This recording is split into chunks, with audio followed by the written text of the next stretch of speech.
All right, Nadav, welcome to the Founder Views podcast. Thank you for joining me. Thank you very much, Kosta, for having me. Nice to meet you. Nice to meet you too. So we were just talking briefly. We connected very randomly. I was on X one night, scrolling, reading, getting ideas as I normally do, and I came across a post from your business partner, Robbie, with some revenue numbers that just caught my eye. I saw 100. I can't remember exactly, but I believe it was around 140 or 50,000 MRR Yeah. in just a year and a half, and that really stood out. I know firsthand now, growing my second SaaS company, reaching those numbers at that speed is not easy. So I reached out to Robbie asking if he wanted to come on the pod, and he connected me to you, and so here we are. So Yeah. I want to get into. There's a lot I want to get into it with you, including like the revenue, the growth channels, all that. But first, if you don't mind, just introduce yourself, um, where you live, where you're from, and what your company does. Yeah. So my name is Nadav Boaz. I currently live in Miami, Florida, but okay, I'm currently at Miami, Florida. I usually live in Medellin, Colombia. I've been there for the past 5 years. And I actually manage multiple businesses together with Robbie. We have about five different businesses together. VoiceDrop is our largest one. That's one Robbie was talking about. And currently, we are in a rate of launching a new business every 2 to 3 months. Really? Okay. Sorry, what was the biggest one you said? The main company? Uh, it's called VoiceDrop. VoiceDrop. VoiceDrop. Okay, so I'm on the site now. And what does VoiceDrop do exactly?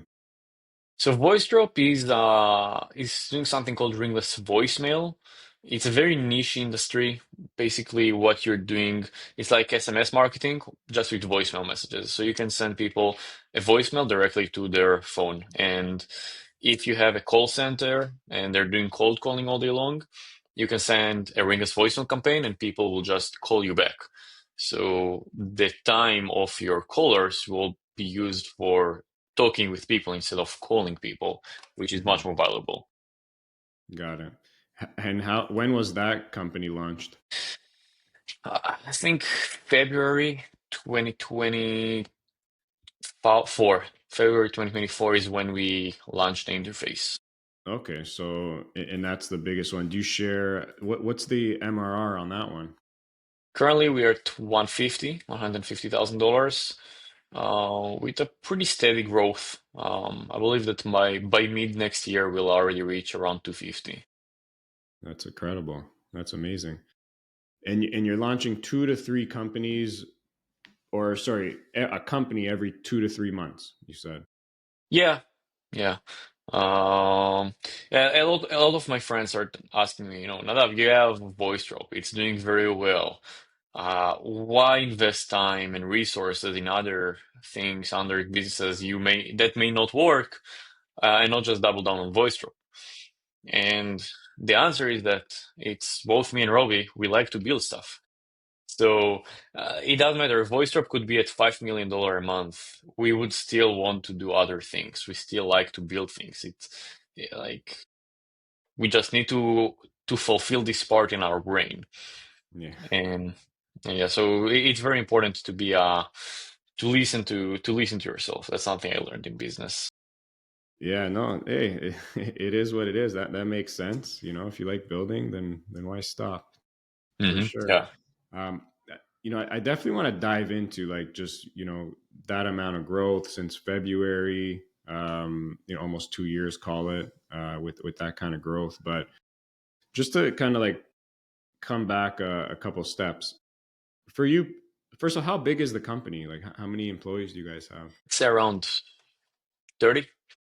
30. We have a total team of 35 people for all of our businesses. So they kind of work Yeah. on everything, but most of them are working for VoiceDrop and most of them are getting paid from VoiceDrop. So Okay. I'd say, yeah, Yeah. And it seems like everyone's kind of remote distributed. yeah, everything is remote. We don't have offices anywhere. Yeah, Yeah. everyone are working from different parts of the Yeah. globe. Yeah. Perfect. And so for you specifically, what are your main responsibilities in the company?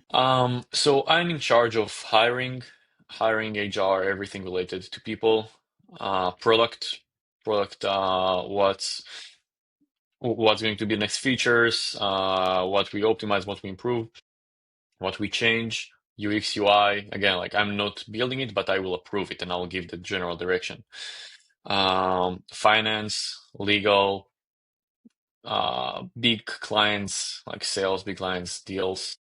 Um, yeah, I think these are my main responsibilities in my company. Okay. All right. So makes sense. Now, for VoiceDrop, I know right now I'm on your website. There's 5 portfolio companies. Is that still accurate? Okay. And so safe to say then VoiceDrop, this accounts for what, like 80, 90% of the business at this point, or? I'd say that currently VoiceDrop is around 70 to 80% of our Okay. revenue. Okay. Perfect.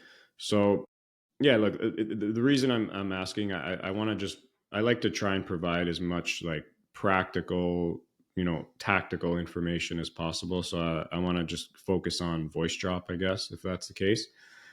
Um, I was going to ask actually, because it looks like a lot of these companies in your portfolio now, they kind of create leverage for each other because they're all kind of focused around sales.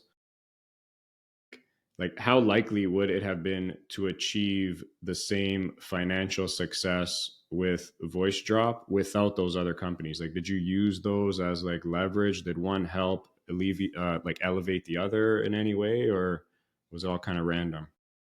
So only one. We have only one company that's older than VoiceDrop, which is called Primatica. Okay. Primatica is a cold email marketing company. Me and Robbie, we are, I think it's safe to say, top 10 people in the world when it comes to cold email marketing. We are one of the first in the industry. We created methodologies that did not exist, so we know a lot about how to market with cold emails. We had an agency in the past. In our peak, we had over 150 B2B clients simultaneously. It was one of the largest in the world. And so we know a lot about cold emails, and that helps us whenever we launch a new product, and it helped us tremendously with VoiceDrop, just to get to new audience, to get immediate feedback, to schedule meetings with a fraction of whatever this volume of traffic would cost with Google or Facebook. So we could reach to 100,000 people, new people daily for, I don't know, $1,000 a month. So that's numbers you don't see anywhere else.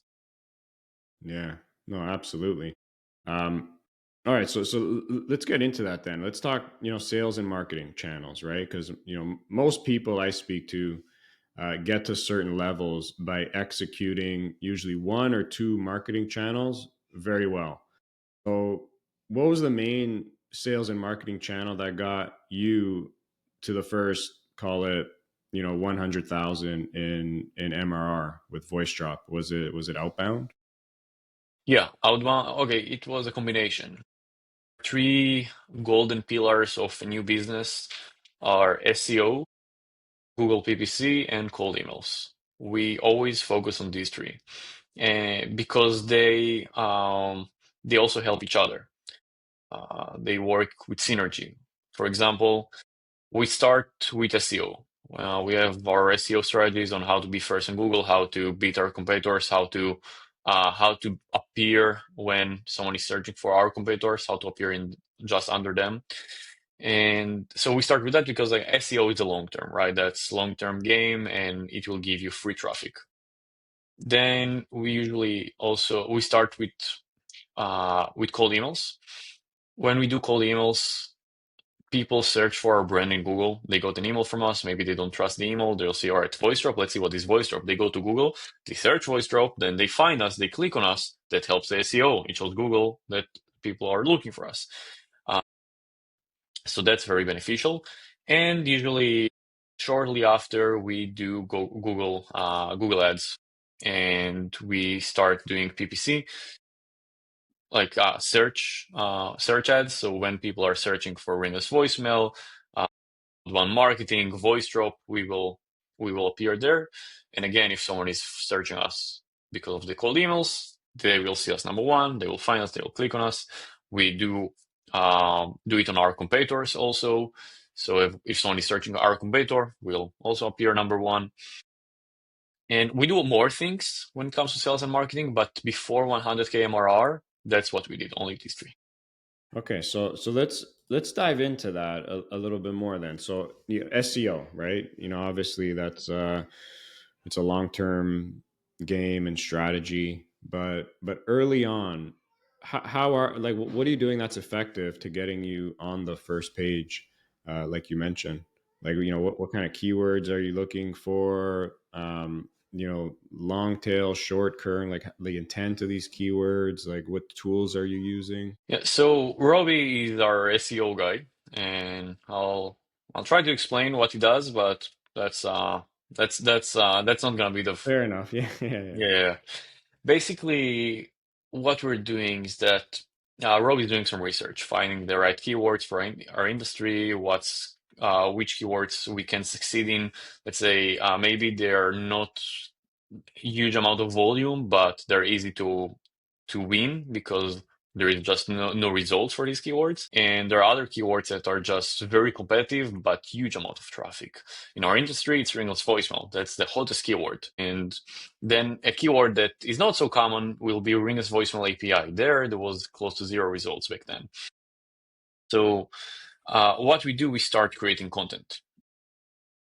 Okay, first we edit our website. Ringless voicemail is important.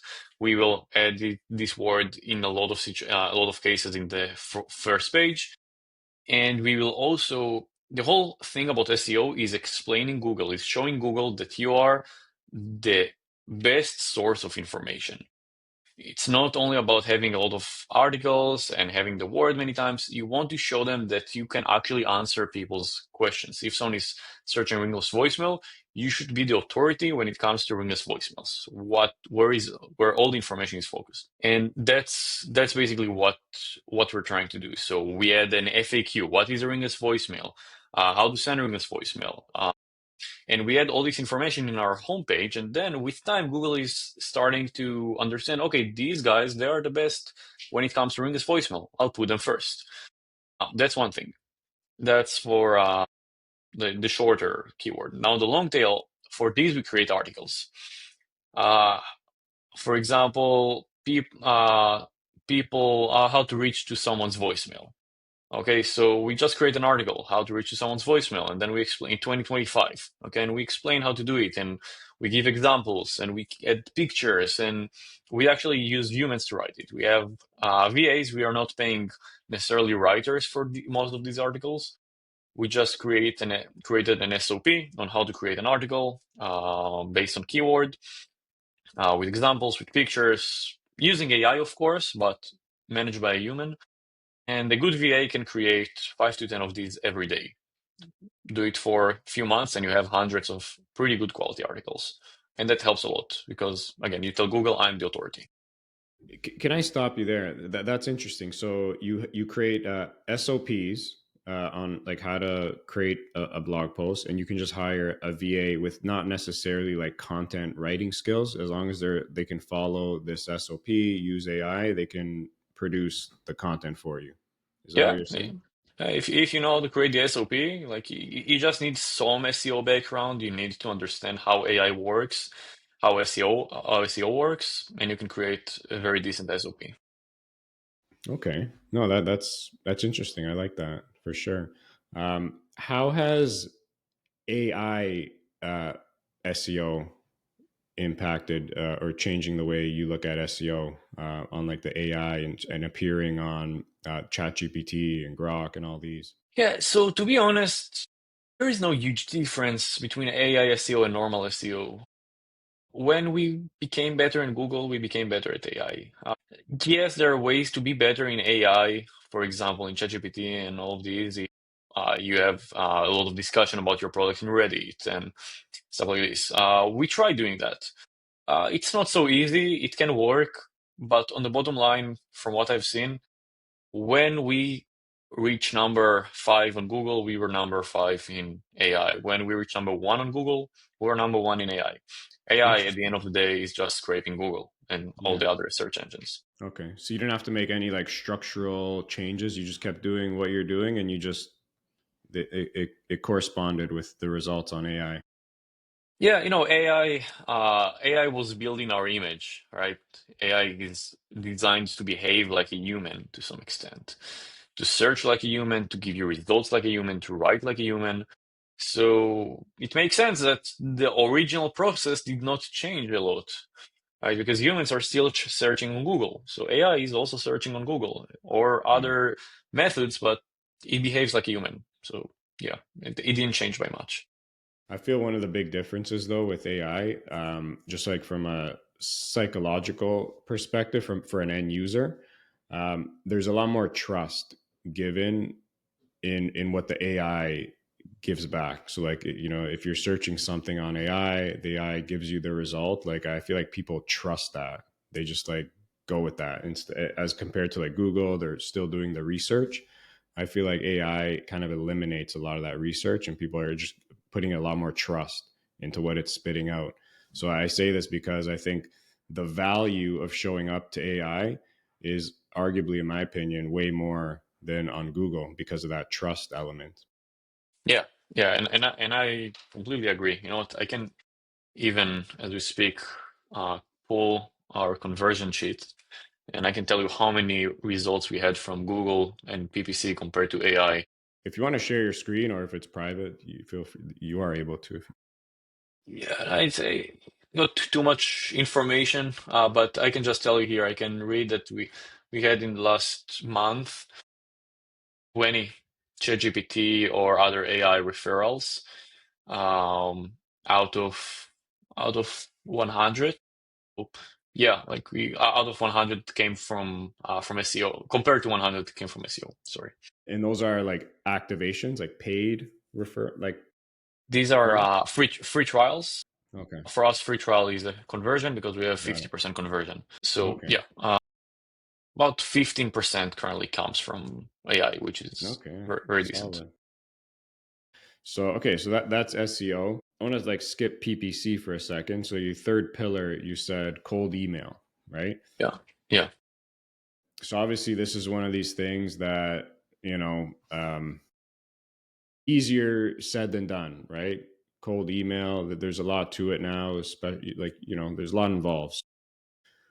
What what are you guys doing that very effective on the cold email side of things? Like break that down if you can. yeah. So cold emails, they can work really well or they can work really bad.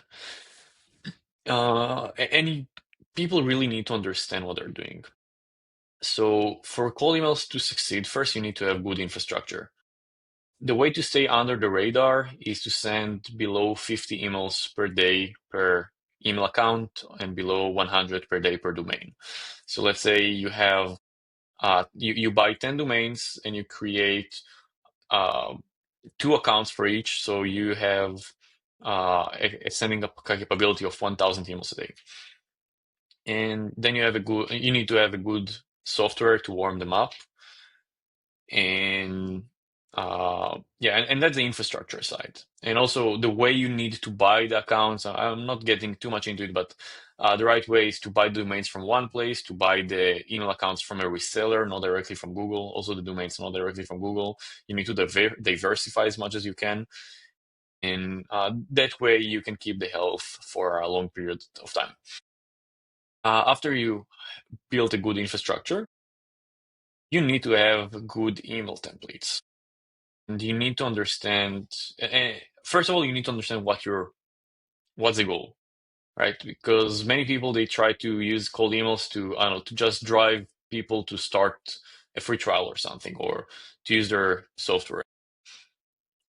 It's not necessarily the best use case. Cold emails are good to schedule meetings, are good to create human connections. They're good to drive traffic. But if you just want to use it to automate people signing up to your software that costs $20 a month, it won't necessarily work. So it also depends on the use case. Cold emails are good to create meetings.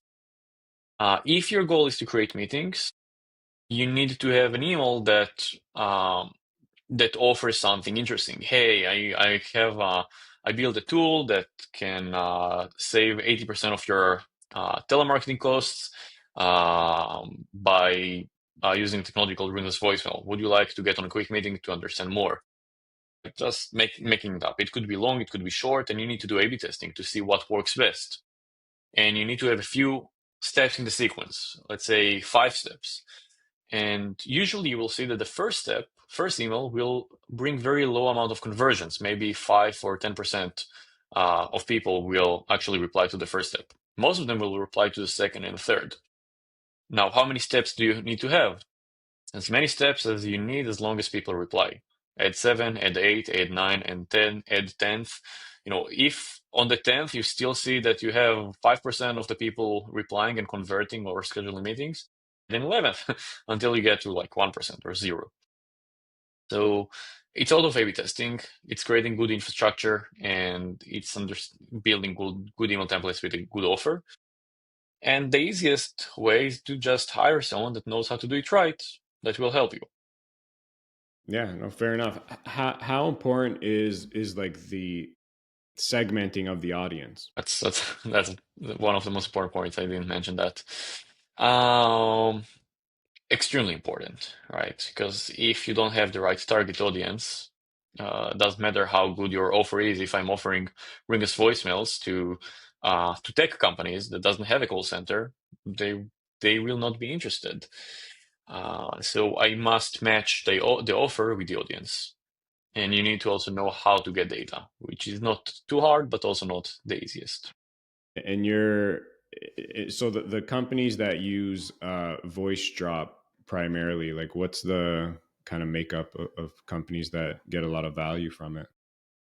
So for our industry, it's more of the old-fashioned companies that are using actual callers and telemarketing.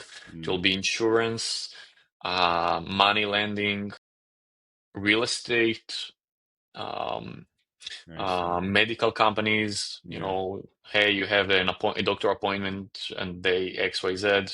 Please confirm if you can come. yeah. Yeah, so that's our clients, Okay. and they're big. Some of them are paying a lot of money.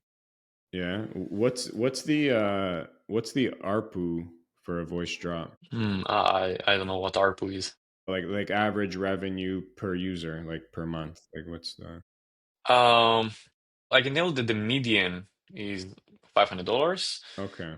and the average probably it's around 800 to 1,000. Got it. Okay. So these are generally like larger kind of legacy companies, like you said, like real estate, insurance, like got it. Yeah, yeah. With VoiceDrop, we decided on purpose to do it a high ticket product. There are clients that want smaller packages. Hey, $500 is too much. Initially, that was our smallest package. Now we also have $100 a month. But some clients tell us, "Hey, I want to pay 100 at $10 or 20 or 50." Tell Yeah. them, "No, Yeah. sorry, I don't want to deal with small clients." Yeah. No, for sure. I'm not sure how much you want to give away, but like I feel like with outbound, the technical infrastructure component is very critical. Do you have any favorite tools that you use? Yeah, we love using Instantly. Okay, It's probably the best tool that is out there. Data we usually get from Apollo. Apollo is he got the best filters. Apollo they are scraping LinkedIn Sales Navigator, and it's just easier to scrape Apollo than scraping yeah, LinkedIn. yeah, So they're doing the hard work, and then we are doing the easier work. And then when it comes to content, we have our own copywriters, and we have our own SOPs. So this we kind of handle yeah. in-house. Okay, so I'm sure like the amount of testing you've done must be absolutely insane. So for you, how many email sequence is like the sweet spot for you? Usually 7 steps is a sweet spot. Again, it requires like testing, and sometimes I'll need more or less, but 7 is usually a good number. Okay. And then we could have 10 different templates at every step. And we just do A/B testing and we see which one works best, which offer to which audience. Is 7 emails over how many days? We usually wait 2 days between every sequence. And after 4 days, after 4 sequences, we change it to 3 days. And usually then at the end, we maybe change it to a week. Send another one every week. Yeah, Again, we play with that and we see what brings the best results. I love it. That's amazing. And would you say, like, now compared cold calling to SEO, which one's bringing in more conversions now? Well, cold emails, you mean? Yeah, yeah. Sorry, yeah. Yeah. Cold emails to Uh, SEO. SEO. Yeah. SEO is bringing in more. At this point, initially it was cold emails, but now that we are number two on Google, and sometimes even number one, depends on the day or on the location of the person who searches. But yeah, it's very hard to beat these metrics, and we can turn off cold emails, and it will continue to bring traffic always. Love that. That's amazing. Okay, very good. Thank you for breaking that down. Um, you mentioned you touched on it a little bit ago, but in terms of conversions, so do you share that number in terms of like free trial to paid conversions? Yeah, we are at 50%, 50 to 57, it ranges Okay, from free that's trial to solid. paying Yeah, yeah, customer. that's solid. How much is that conversion led by product versus a human? All right, so the first metric that actually boosted us from around 12% to 50% conversion rate was some solution that we implemented. And by the way, today we productize that. And that's pre-authorization. When someone tries to start a free trial in VoiceDrop, we check his card and we check if he got money in the card. And because we are giving $20 of free credits to whoever wants to start a free trial, and we had people abuse it. People creating a lot of accounts, then you try to charge them, card doesn't go through. Every SaaS owner knows that. Uh, People are even now. I have a credit card, a Robinhood credit card. When I press open a virtual card, it asks me, do you want a one-time card, a free trial card, a burner card, or an actual real card that you will use for long Yeah, term? So, all the companies now, they encourage you to use these temporary cards, and uh, and that and we had to build a mechanism against it, or it's something that goes to our favor. And what we did is that we just check if the card got the money. And if it doesn't, we tell the client, hey, please use another card that got the money. And if it does got the money, we hold this amount. 495, we are holding 495, like when you are renting a car and they are holding 300 euros or dollars. We are holding this amount until he finishes the trial. And if he cancels, we release it immediately. We never charge it. We don't pay processing fees. It's not a refund. It's just a pre-authorization. right. And we have notifications on Slack, and it's amazing. You just see every day someone tries, and you see, Steve with the email this XYZ tried to start a free trial and failed due to insufficient funds. And then you see tried insufficient funds Yeah, like 5 times, yeah, 5 different cards, and then Steve started the free trial for 495. So he tried 5 different cards, all of them didn't work, and then like, okay, damn, or I need to use my actual card. And now I know that at the end of the free trial, I can charge him. I know that I can charge his card. yeah. And That's smart. and now I'm also very happy to invest on him, customer support meetings, technical meetings. I give him access to all my features because I know that if he gets good service, he will convert to paid customer. It's not a question. So that alone brought, you said, from 12% to 50%. So I guess it just weeded out all the tire kickers, and so there was like less like real trial signups, but more quality. Exactly. Exactly. Yeah. And both of these are advantage because I don't want quantity of free trials that will never convert. The only people that get pissed, by the way, we had a lot of people that were mad. Hey, I'm not willing to give my card. Why do you try to charge me? And we did experiments. We tried giving these people that were complaining, okay, you know what, here is access without the pre-authorization. You know how many of them actually converted? Around zero. I could guess. Yeah, Zero. And we tried with, I guess, at least 30 people. Like people that never meant to pay, they will complain. People that are willing to pay, they will find their way to use your product. for sure. Yeah. Oh, that's amazing. Okay. Is there any um back to like the conversion though, like to a bit more there. Is there any human interaction to help drive that trial to an activation, or is it primarily just led by the product? So yes, but it's relatively, part of it is relatively recent. Basically, we started by having, from day one, we had very good customer support. And also we were doing sales calls. It's not only SaaS, we also do meetings, demo meetings. About 30% of our trials comes from meetings and 70% come without a meeting. Conversion is pretty much the same from free trial to paid customer. Then we also have very good live chat support. In the early days, it was me. Today we have someone that's doing it full time. Whatever question the client has, instead of getting frustrated, he can just ask and he's getting an answer immediately. Immediately, like within 5 minutes, he will get someone to answer him, sometimes even within less than a minute. So that helps a lot. And today we also have a customer success manager that will go meetings with clients. From very early days, we allowed clients to get on meetings with some of our developers to ask for features. Our developers help them solve some technical things. So we felt very comfortable to share with our clients a lot of resources to make sure they have the best experience possible. Mm-hmm. Love And it. and that yeah, and that helps. So this is the human side. And product side, we just kept optimizing the product. So it's both. Yeah. How many salespeople do you have? Currently, I have two. Yeah, full-time guys, and their schedule is full with meetings, between 3 to 5 meetings a day each. Yeah. Nice. I love that. All right. Amazing. And then the Google PPC, that's the main like paid ad channel. Yeah. So Google PPC, that's where we usually start because this is just the simplest. It's based on demand. You don't need to think too much. You don't need to create something that doesn't exist. There is an existing demand, and you just tried it. Solution-aware people compared to problem-aware people, which is Facebook, for example.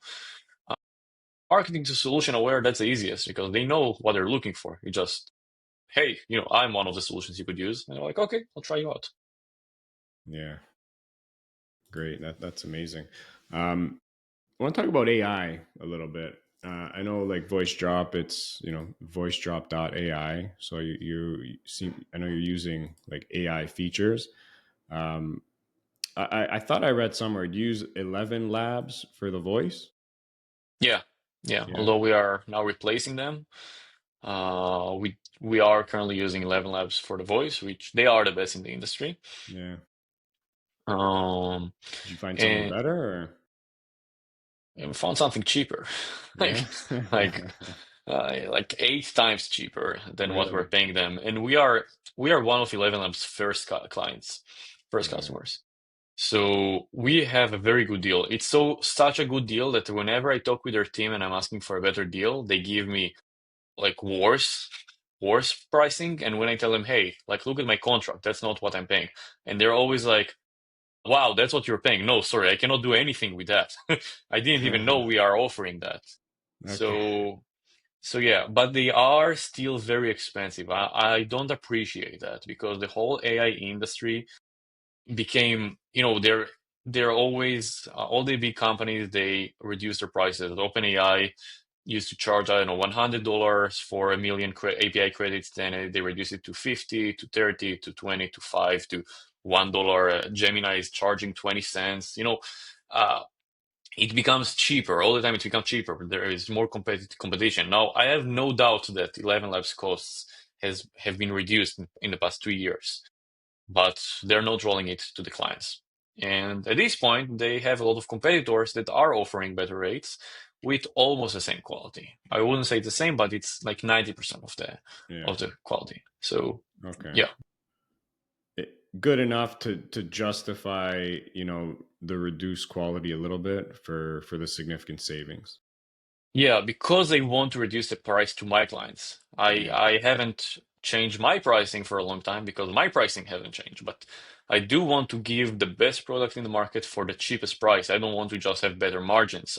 For me, I want to reduce the cost for my clients. And to do that, I need a cheaper AI solution. Okay. All right. Yeah. Very good. How else are you incorporating AI within your business internally? So the main the main way is basically, the ringless voicemail industry is pretty old-fashioned. What all my competitors are doing is that they allow the client to upload some pre-recorded message and send it to everyone, which is that's like the traditional way to do it.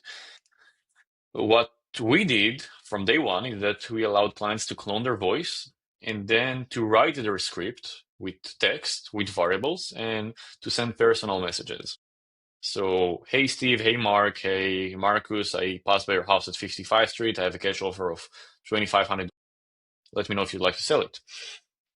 And each message could be unique. So that's our unique value proposition. That's how we mainly use AI.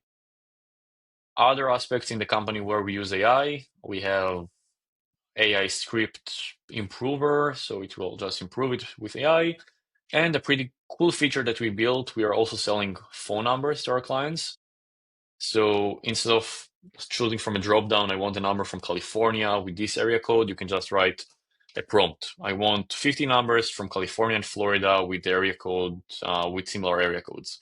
And it will just uh, populate it, and you can just add to cart and buy. We want to add more text, more human, more natural language uh, prompt options in the platform that allows you to create campaigns and buy things and improve things. That's where the SaaS world will go to, I believe, in the next few years. Yeah, very good. What about like outside of VoiceDrop, like internally within your company, like you personally, like are you using AI in any kind of unique ways that you could share? Uh, so to be honest, I'm a very techy guy, but I'm very basic with how I'm using AI. Probably because I learned to focus on what matters, to me at least. So I use ChatGPT or Gemini or Claude to improve things I'm writing, to improve grammar, to outline tasks, uh, to transcribe something that I have in my head and turn it into a bullet list. The basic usage. That's mainly it. Yeah, no, fair enough. Um, I'm the same. yeah. Yeah, we do use it here and there to summarize some things, to analyze some things, to send us a notification in Slack, uh, but nothing too sophisticated. Yeah.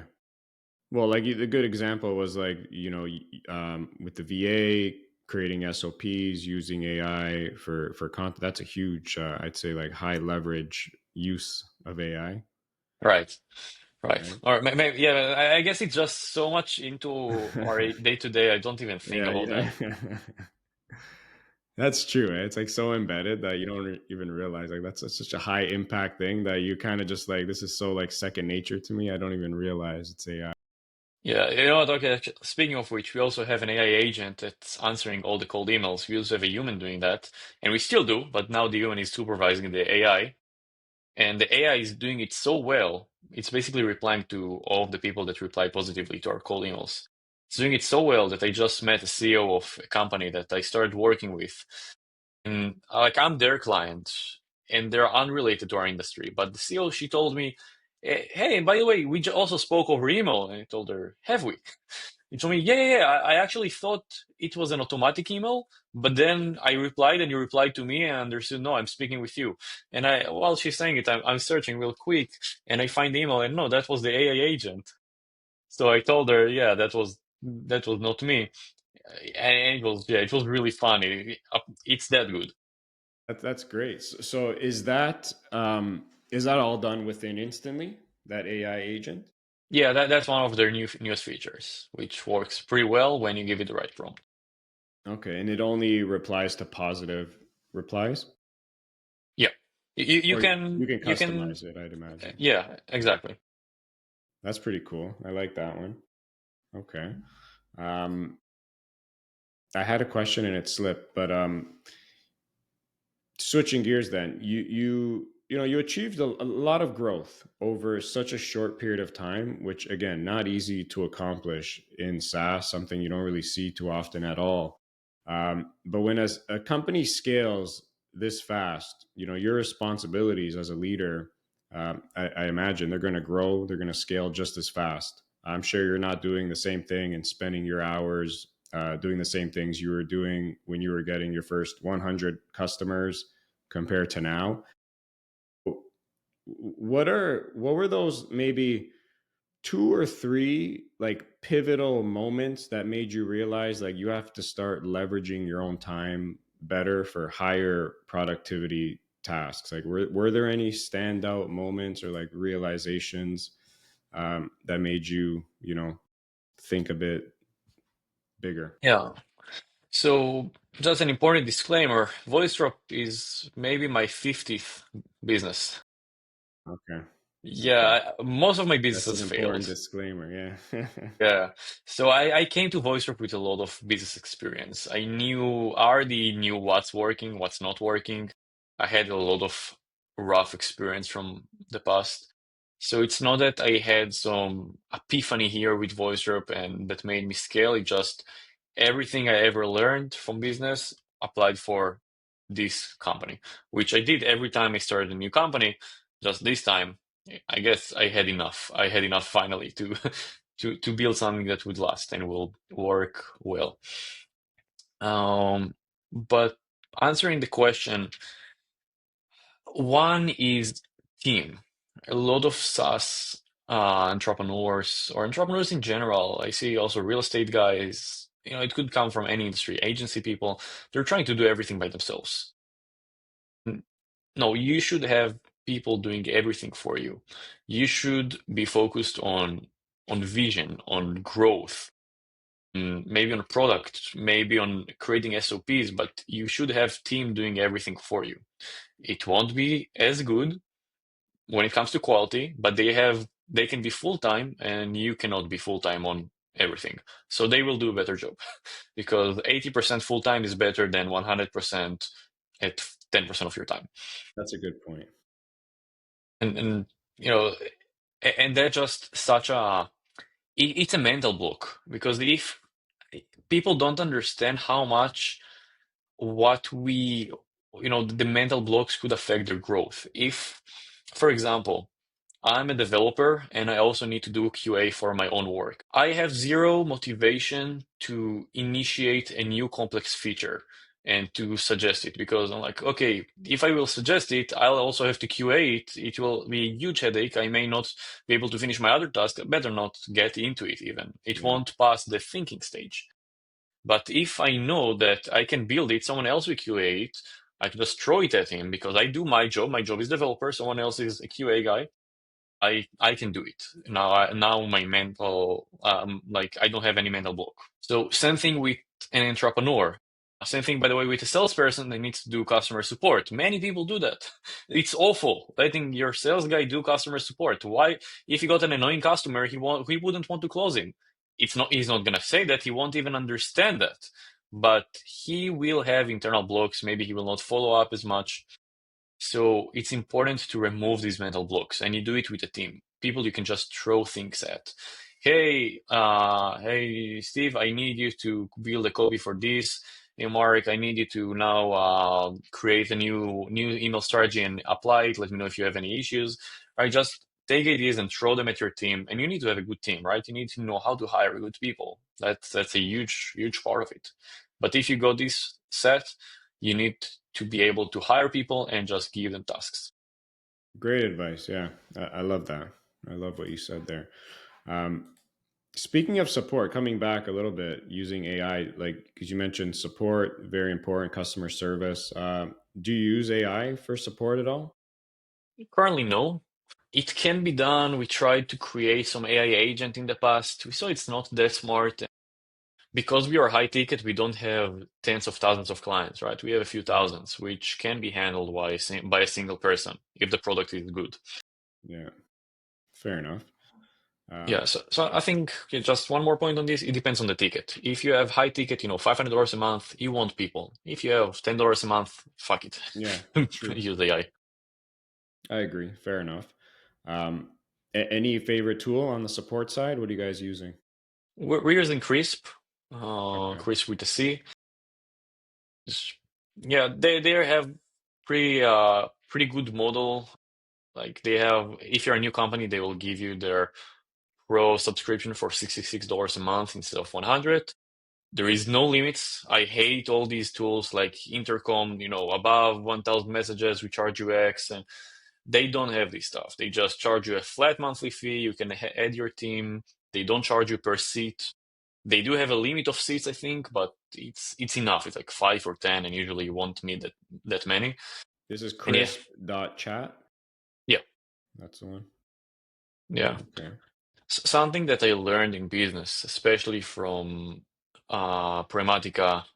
Pragmatica used to be a very large and bloated company, and it failed. Like it crashed, and then we rebuilt it. But something I learned is that income can come and go. You can have clients coming, leaving. Some huge client can suddenly disappear or cancel. But expenses, they have a tendency to stay. They are never going away. So what happens is that you're growing, you have higher MRR, you're like, okay, now I use this software, this solution, this product. Now some large client is leaving, suddenly you're in deficit. Suddenly you're losing money because your expenses are high. So I learned to be a cheap entrepreneur. Every expense needs to be measured. And if I don't need it, I'm canceling it. Every month I'm going to over all of our subscriptions. I'm removing what I don't need. If something is usage based and there is an alternative that's flat monthly fee, I'll take the flat monthly fee as long as it makes sense. Maybe the usage based is extremely cheap. Maybe I'll change later. But I'm very very attentive. My finger is always on the trigger. If an expense is redundant, I cancel it. If an employee costs too much, doesn't give enough value, I talk with him. I change him to half time. I fire him. I change the model. Maybe it should be project based instead of hours based. But expenses, they only grow. So need to be very careful with I'm that. glad. I couldn't agree more. I was actually going to say I do the exact same thing. Not as often as every month, but every few months, line by line, and especially nowadays, like it's just there's so many tools that are just improving, getting better, getting cheaper. Um, and yeah, like oftentimes when I do these expense audits, like I'm easily shaving like several hundred, sometimes like four figures, you know, at a Yeah, time. So it's definitely worth doing that. yeah, yeah. And I adopted the habit of looking at the annual price. I just saved $100. I actually saved what $1,200 a year. That sounds much more significant in my mind. So it's a Yeah, bigger motivation. 100%. So Crisp, yeah, I came across Crisp actually. You don't use their AI agent? I tried, but then again, like it just was not good enough for my use case. So my clients are paying enough to get a human. And Yeah. another product I may use the AI. Yeah. By the way, Crisp got terrible UI. Like probably one of the worst UI UX that I've ever encountered. It's extremely hard to navigate there and to understand, to navigate the settings and find stuff. But once you got everything set, it's just like you don't really mess with that too much. Yeah. Do you use the Crisp knowledge base as well? Yeah, yeah, that's something we did build, and it's nice. Yeah, very good. Awesome. Thanks for sharing that. Last question. Can't talk SaaS without churn. Like how you guys deal, what is your churn and how do you guys deal with churn and ways to prevent it?